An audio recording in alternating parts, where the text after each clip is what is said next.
Hi guys, අද ඔන්න ඉතින් අපි නිමාඩු දවසේ. ඒ කියන්නේ වහිනවා. අපි මේ විදිහට අද නිමාඩු දවසේ රසබර ආහාර වේලක් තමයි හදාගන්න යන්නේ. සමබර පෝෂදායක ආහාර වේල.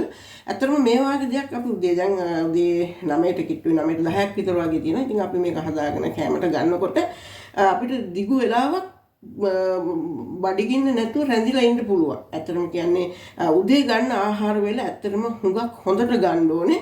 ඉතින් අපි පිටි කෑමක් කනකොට එළවලු එකතු කර ගන්නවා. මම නම් හැමතිස්සෙම ඒ වගේම මට අවශ්‍ය જાති අපි එකතු කරනවා. ඔයාලට පුළුවන් ඕන දෙයක් එකතු කරගන්න. මම මෙතන අරගෙන තියෙනවා බිත්තර, ඒ වගේම බෝන්චි කරල් පහක් කපන් තියෙනවා, පොඩි ලුණු ටිකක්. මෙතන තියෙනවා කොළපාට මාළු මිරිස්, සුදු ලුණු බික් 6ක් විතර, චිකන් ටිකක් තිබිච්ච නිසා එකතු කරගත්තා. මෙතන තියෙනවා කුකම්බා. ඉතින් ඒ වගේම කැරට් එකක් කපන් තියෙනවා. මෙතන සලාද කොළ තියෙනවා. මම නූඩ්ලස් පොඩි දෙකක් මේ විදිහට අම්බගෙන තියෙනවා. වැඩි ගොඩක් බැරි වෙන්නේ නැතුව අපි මොකද ඒක ආයෙත් හැදෙන නිසා. ඉතින් මෙන්න මේ නූඩ්ලස් එක තමයි. ඉතින් ඔයාලට පුළුවන් මේ පැකට් ඔන්ලයින් එකතු කරගන්නත් පුළුවන්.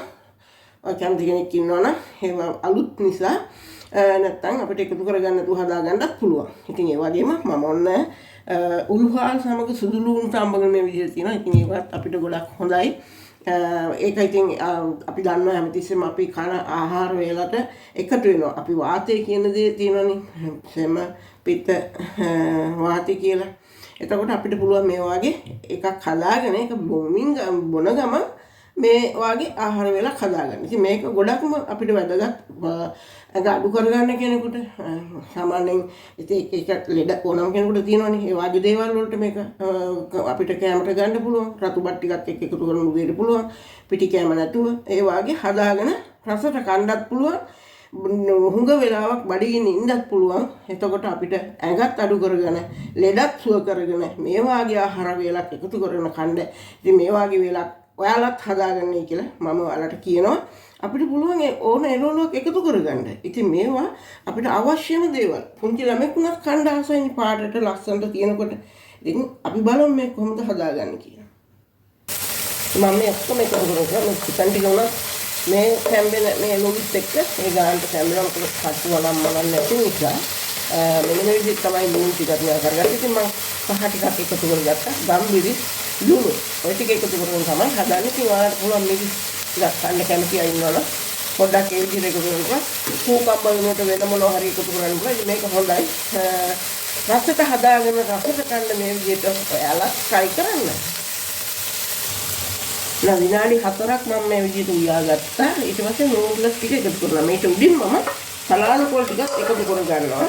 බිත්තර දෙකක් අපි බෙදලා ගන්නවා. ඉතින් රසට හදා ගන්න ඕනේ. ඔන්න සුවඳ නම් එනවා කන්න හිතෙන විදිහට. තවත් විනාඩි 2ක් විතර තියෙනවා. මම මේ විදිහට බලන්න. නූඩ්ලස් ගොඩක් තම්බ ගන්න ඕනේ නෑ අපි. ඉතින් නූඩ්ලස් වෙන්න පුළුවන්. ඔයාලට රොටි හදාගෙන එකතු කරගන්න පුළුවන්. පරාට වගේ ගෙදර හදාගෙන එකතු කරගන්න දේ තමයි ගොඩක්ම හොඳ ඉතින්. ඔන්න බලන්න ඉතින් අපේ මේ ලස්සනට නූඩ්ලස් එක ආපු හැටි.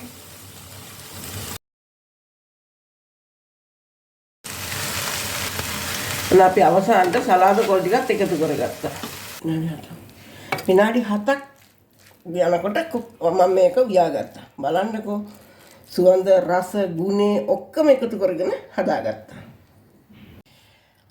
අපි මේ විදිහට නූඩ්ලස් එක හදාගත්තා. ඉතින් ඔයාලට පුළුවන් චිකන් එකතු කරගන්න පුළුවන්, බිත්තර එකතු කරගන්න පුළුවන්, වෙන මොනවා හරි තියෙනවා එකතු කරගන්න පුළුවන්. එකතු කරගෙන එළවලු වර්ග එකතු කරන රසට හදාන කන්න පුළුවන්. හුඟක් වෙලා අපිට බඩගින්නක් දැනෙන්නේ නැහැ මේ ආහාර වේලට.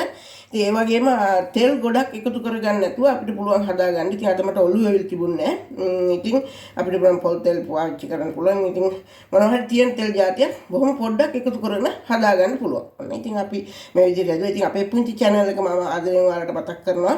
subscribe කරන්න, like කරන්න, කමෙන්ට් කරන්න, share කරන්න. බොහොම ස්තුතියි අපිත් එක්ක එකතු වෙලා අපිට පොල් සහයෝගය දෙන්න.